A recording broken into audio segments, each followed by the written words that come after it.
Protecting the property of the orphans. Allah commands that the property of the orphans be surrendered to them in full when they reach the age of adolescence, and He forbids using or confiscating any part of it. So He said, وَلَا تَتَبَدَّلُوا الْخَبِيثَ بِالطَّيِّبِ, bad things for good ones. Sa'id bin al-Musayyib and Az-Zuhri commented, do not substitute a weak animal of yours for a fat animal. Ibrahim an-Nakhai and Ad-Dahak commented, do not give something of bad quality for something of good quality. As Sudi said, one of them would take a fat sheep from the orphan's property and put in its place a weak sheep of his, saying, a sheep for a sheep. He would also take a good dirham and exchange it for a fake dirham, saying, a dirham for a dirham. Allah's statement, وَلَا تَأْكُلُوا أَمْوَالَهُمْ إِلَى أَمْوَالِكُمْ means, do not mix them together so that you eat up both. As Mujahid, Sa'id bin Jubair, Muqatil bin Hayyan, As-Sudi, and Sufyan bin Hassan stated, Allah said, إِنَّهُ كَانَ حُوبًا كَبِيرًا, a major and substantial sin, according to Ibn Abbas. This was also reported from Mujahid, Ikrimah, Sa'id bin Jubair, Al-Hasan, Ibn Sirin, Qatada, Muqatil bin Hayyan, Ad-Dahak, Abu Malik, Zayd bin Aslam, and Abu Sinan. The meaning above is, adding their property to your property is a grave sin and a major mistake, so avoid it. The prohibition of marrying female orphans without giving a dowry. Allah said, وَإِنْ خِفْتُمْ أَلَا تُقْسِطُوا فِي الْيَتَامَى فَانكِحُوا مَا طَابَ لَكُمْ مِنَ النِّسَاءِ مَثْنَى. Women of your choice. 2.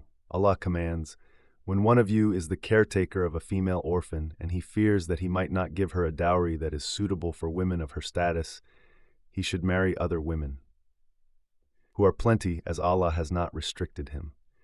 Al-Bukhari recorded that Aisha said, a man was taking care of a female orphan, and he married her, although he did not desire to marry her. That girl's money was mixed with his, and he was keeping her portion from her. Afterwards, this ayah was revealed about his case, وَإِنْ خِفْتُمْ أَلَا تُقْسِطُوا.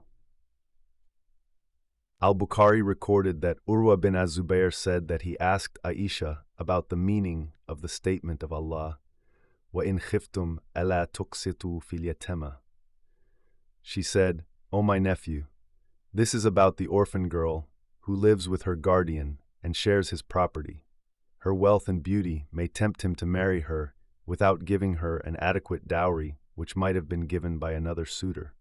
So, such guardians were forbidden to marry such orphan girls unless they treated them justly and gave them the most suitable dowry. Otherwise, they were ordered to marry women besides them. Aisha further said, after that verse, the people again asked the Messenger of Allah, so Allah revealed the ayah, وَيَسْتَفْتُونَكَ فِي النِّسَاءِ. She said, Allah's statement in this ayah, وَتَرْغَبُونَ أَن تَنْكِحُوهُنَّ, 127, refers to the guardian who does not desire to marry an orphan girl under his supervision because she is neither wealthy nor beautiful. The guardians were forbidden to marry their orphan girls possessing property and beauty without being just to them, as they generally refrain from marrying them. The permission to marry 4 women, Allah's statement, Methna wa thulatha wa ruba', means marry as many women as you like, other than the orphan girls, 2, 3, or 4. We should mention that Allah's statement in another ayah, Jarid al-Mala'ikat, Rusulan Ola Ajnihatin, Methna wa thulatha wa ruba' 35:1, does not mean that other angels do not have more than 4 wings, as there are proofs that some angels do have more wings.